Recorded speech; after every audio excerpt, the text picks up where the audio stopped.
गिरिडीह जिले में 1 सितंबर से लेकर 30 सितंबर तक पोषण अभियान चलेगा।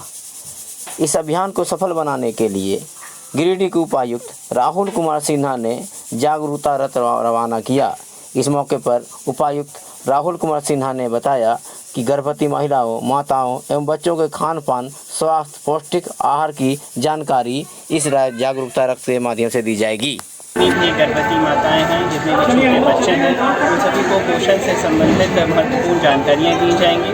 हम सभी अवगत हैं कि हमारे देश में कुपोषण एक बहुत बड़ी समस्या है और इसका जो प्रमुख कारण है वो यही है कि बच्चों को तथा माताओं को समय पर उचित पोषण नहीं प्राप्त हो पाता है। तो हर घर में, हर टोले में यह रथ जाकर जागरूकता फैलाने का कार्य करेगा कि किस प्रकार के पोषण तत्वों का सेवन माताओं को तथा बच्चों को करना चाहिए। वैसा ही भोजन लेना चाहिए जिसमें सभी पोषक तत्व जैसे विटामिन, मिनरल, प्रोटीन, डाइट्स इत्यादि प्रॉपर तरीके से हों। बच्चे के जन्म के समय उसे खिरसा पान करा दिया जाए, 6 महीने तक सिर्फ माँ का दूध पिलाया जाए, 6 महीने के पश्चात ऊपरी आहार शुरू कराया जाए। समय समय पर टीकाकरण और माता का समय समय पर ANC चेक होते अगर रहेगा तो बच्चों को किसी प्रकार के पोषण तत्वों को मिलने की कमी नहीं रहेगी और इस पर सभी बच्चे काफ़ी स्वस्थ रहेंगे और स्वस्थ बच्चे रहेंगे तो स्वस्थ समाज रहेगा, स्वस्थ राज्य रहेगा, स्वस्थ देश रहेगा। 2 दिनों से हड़ताल पर चल रहे आकांक्षा के सफाई कर्मचारी आकांक्षा के राज्य स्तरीय पदाधिकारियों और माले नेताओं के बीच हुए वार्ता के बाद हड़ताल से वापस आ गए। आकांक्षा कंपनी के राज्य स्तरीय पदाधिकारियों ने आकांक्षा के सफाई कर्मियों की सभी बातें मान ली और लिखित आश्वासन दिया कि उनकी जितनी भी मांगे हैं उसे जल्द से जल्द पूरा कर दिया जाएगा एवं KYC अपडेट 45 दिनों के अंदर किया जाएगा।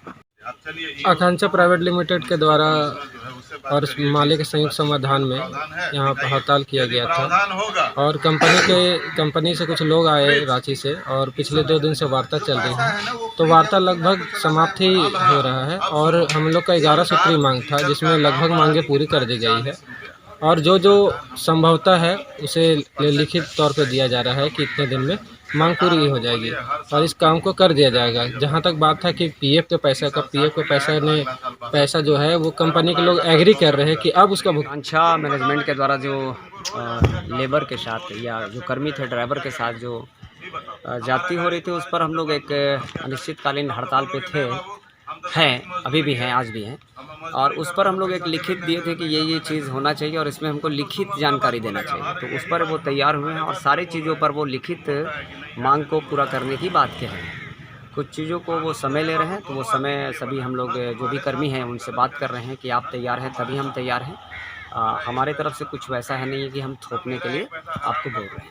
तो वो सारे लोग अभी फ़िलहाल तैयार हुए हैं। कुछ जो परसेंट तैयार नहीं है उनको भी बताया जा रहा है कि ये जो सरकार का नियम ये केंद्र सरकार का नियम है कि लेबर लॉ नया कानून ले आया है। अब ऐसा भी कानून ले आया है कि जो मज़दूरों के हित में नहीं है। तो हम लोग शुरू से बोलते आ रहे हैं कि मज़दूरों को सिर्फ वोट लेने का इस्तेमाल किया जाता है बल्कि बाकी सारे चीज़ों में कि यहाँ पे राज्य सरकार भी एक का दोष हम कहते हैं कि यदि बहुत सारे चीज़ों पे जो लेबर लॉ बना है वो मतलब लेबर के हित में नहीं है, गरीबों के हित में नहीं है तो उसको आप हटाइए, उस पर लड़ाई कीजिए, उस पर लड़ना चाहिए। वैसा नहीं है तो बहुत जल्द हो सकता है कि पूरे जो 36 वार्ड है वहाँ पे फिर से सफाई अभियान चालू हो जाए। हो सकता है आज हो जाए, हो सकता है कल। बहुत धन्यवाद। तो बोले 30 दिन में भी हो जाएगा लेकिन हम 45 दिन लेके चल रहे हैं। 46 लंबित मानदेय भुगतान समेत अपनी 5 सूत्री मांगों को लेकर जल सहियाओं ने JMM जिला कार्यालय में 1 दिवसीय धरना दिया। जल सहियाओं ने बताया कि उनका मानदेय 22 महीने से भुगतान नहीं किया गया है। साथ ही साथ अन्य कई मांगे हैं जिसे सरकार को पूरा करना है, लेकिन सरकार जल सहियाओं पर ध्यान नहीं दे रही है, जबकि ग्रामीण पेयजल व्यवस्था जल सहियाओं पर ही निर्भर है। उधर जमुआ और देवरी के जल सहियाओं ने जमुआ विधायक केदार हाजरा के बोड़ो स्थित आवास पर धरना देकर अपने मांगों का समर्थन करने का आह्वान किया।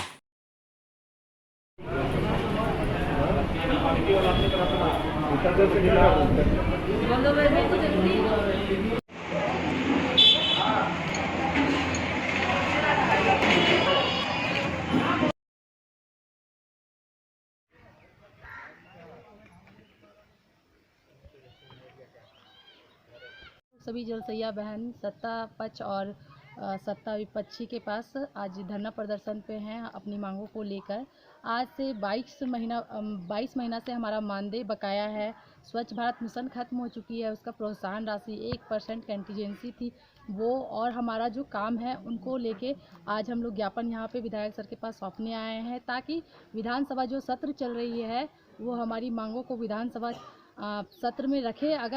अगर विधायक सर रखते हैं तो 25 को तो उन्हें फूल भेंट करने के लिए हम आएंगे, और अगर नहीं रखते हैं तो फिर अपना क्षोभ हम लोग प्रकट करेंगे। 25 सितंबर को हम लोग फिर से विधायक सर के घर के पास आएंगे और अपना क्षोभ प्रकट करेंगे। कितनी मांगे हैं आप लोग का? 5 सूत्रीय मांगे हैं हमारी। पहला है सरकार द्वारा निर्धारित मानदेय 1000 रुपये जो 22 महीनों से बाकी है। शौचालय का जो हम लोगों ने स्वच्छ भारत मिशन में काम किया था उसका प्रोत्साहन राशि 150 रुपया है, वो हमारी मांगे हैं। हम लोगों ने कार्यालय व्यय के रूप में अपने घर से 1% लगाया था, वो हमारी मांगे हैं। प्लस जलसैया का जो पोशाक है वो हमें 6 महीना में अति दिलाना था, जो कि अभी लगभग 2 वर्ष हो चुका है, दोबारा हमें पोशाक नहीं मिली है। बाकी जो जितनी भी काम हो रही है वो ठेकेदारी प्रथा से हो रही है, तो फिर हम जलसैया बहनें कहाँ जाएंगे, वो हमारी मांगे हैं कि हमारा काम हमें वापस दिया जाए। और 5वां है कि जलसैया अधिकार वंचित है वो हमें दिया जाए। बस 5 सूत्रीय मांगों को लेकर आज यहाँ पे धरना प्रदर्शन हम लोग कर रहे हैं। धन्यवाद। Smita child care and vaccination centre, पोड़ो हवाई अड्डा मोड़, गिरिडीह।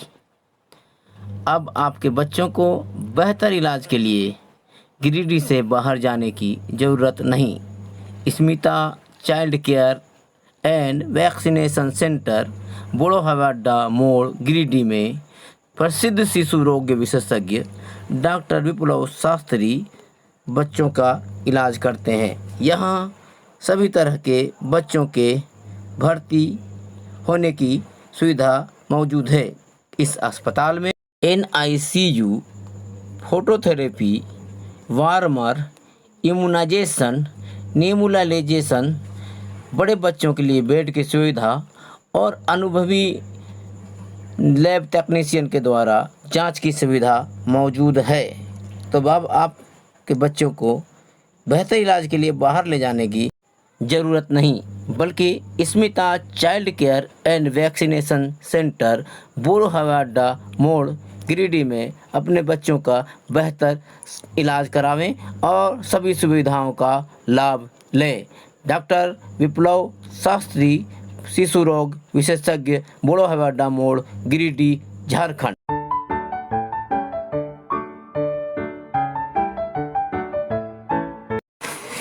महसमुंडा के बड़की टांड ईदगाह मैदान में जलसा शहीद आजम व इस्लाह मुआशरा कॉन्फ्रेंस का आयोजन किया गया। इस जलसा में बाहर से आए मौलाना नुमान अख्तर जमाली ने शिक्षा पर जोर दिया। मौलाना नुमान अख्तर जमाली ने JVG TV से बात करते हुए कौम को शिक्षा पर विशेष जोर देने का गुजारिश किया। मैं हजरत से चंद बातें जानना चाहता हूँ कि हुजूर आप पूरे हिंदुस्तान के तमाम शहरों में आप जाते हैं, कौम और मिल्लत को बेदार करने का आप काम कर रहे हैं, और अभी आखिर में आपने बहुत कीमती बात कही अपनी तकरीर में। आपने ये कहा कि कौम को सिर्फ 2 चीज़ों पे कायम रहना है, एक इल्म हासिल करना है, दूसरा नमाज का पाबंद बनना है। मैं आपसे जानना चाहता हूँ हुजूर कि अब बताएं कि आप यहाँ से क्या मैसेज दे के आप जाना चाह रहे हैं, और कौम को कैसे सिराते मुस्तकीम पर चले, उसकी क्या तदबीर आपके पास है, वो हमें बताएं। तारीन और नाज़रीन को सबसे पहले मैं इस मौके पर अपना सलाम पेश करता हूँ। अस्सलामु अलैकुम व रहमतुल्लाह। और आपने अपनी मोहब्बतों का सबूत दिया, जो कुछ देर अपनी बात रखने का मौका दिया, हम इसलिए दिल से शुक्रगुजार हैं। देखिए, दुनिया की हर चीज़ और आखिरत का सारा तसव्वुर इल्म ही से निकल कर आता है। आखिरत भी बेहतर करनी है तो आपको इल्म ही का सहारा लेना पड़ेगा, और दुनिया भी बेहतर करनी है तो आपको इल्म ही का सहारा लेना पड़ेगा। बग़ैर इल्म के किसी भी मकाम पर आप अगर चाहते हैं कि कामयाब हो जाएं, तो ये मुश्किल नहीं बल्कि मुहाल की हद तक ये मुश्किल है। ऐसी सूरत में आप देख सकते हैं कि आज इसराइल जो मुट्ठियों में यहूदियों की तादाद है, मगर आज मुट्ठी में होकर भी अमेरिका से लेकर पूरी दुनिया को उसी का इजारा है। उसकी वजह सिर्फ और सिर्फ ये है कि उसने अपने घर घर में इल्म का चिराग जलाया।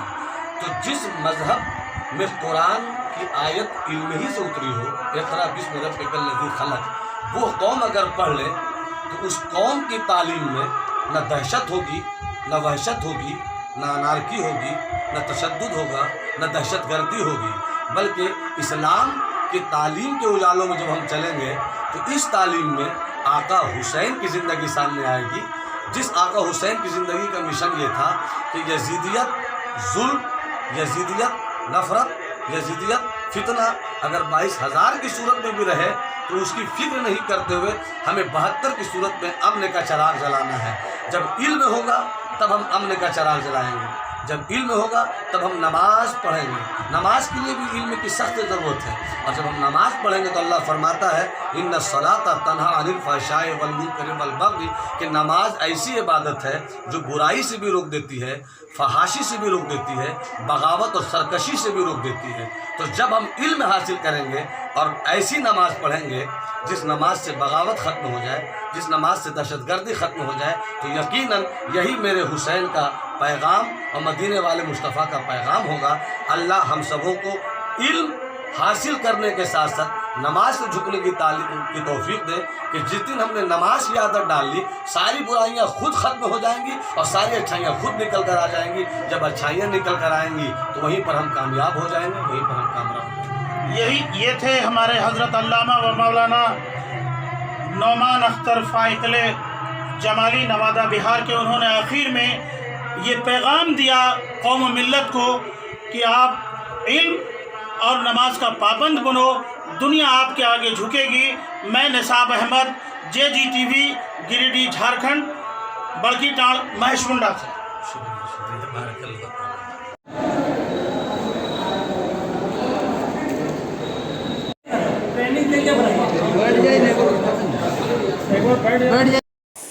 कोरोना की संभावित तीसरी लहर को देखते हुए भाजपा ने जनता के बीच अपने कार्यकर्ताओं को लगाने का निर्णय लिया गया है। इन कार्यकर्ताओं को प्रशिक्षण भी दिया जा रहा है। गिरिडीह जिला कार्यालय में इन कार्यकर्ताओं का 1 दिवसीय प्रशिक्षण शिविर का आयोजन किया गया। इस प्रशिक्षण शिविर में भाजपा के प्रदेश प्रवक्ता सरोज सिंह भी मौजूद रहे। साथ ही साथ गिरिडीह के पूर्व विधायक निर्भय साबादी भी विशेष अतिथि के तौर पर इस शिविर में मौजूद थे। संभावना दिखी तो वो लोगों को जो है सेवा करेंगे, उनको सलाह देंगे, उनके लिए काम करेंगे, उनकी चिकित्सा सुविधा उपलब्ध कराएंगे। और इसीलिए पार्टी पूरे देश में वॉलंटियर तैयार कर रही है बूथ स्तर पर, और उसका इस अभियान का नाम जो है राष्ट्रीय स्वास्थ्य स्वयंसेवक अभियान के तहत दिया गया है। और आज उसी का ये गिरिडीह जिले में आज उसका प्रशिक्षण मंडलों के जो स्वयंसेवक हैं उनका प्रशिक्षण शुरू। जी भारतीय जीवन बीमा निगम गिरिडीह शाखा द्वारा बीमा सप्ताह के अवसर पर कार्मेल स्कूल में पौधारोपण किया गया।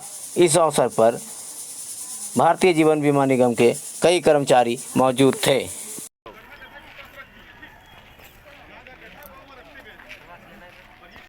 दे देंगे, हम लोग डाल देंगे। ठीक।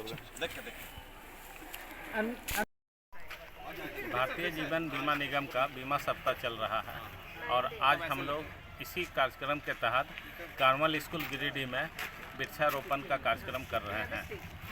जलवायु परिवर्तन को देखते हुए हमारी शाखा ने यह महसूस किया कि जलवायु को संतुलित रखना बहुत ज़रूरी है, इसलिए हमारा ये वृक्षारोपण का कार्यक्रम शुरू हुआ है।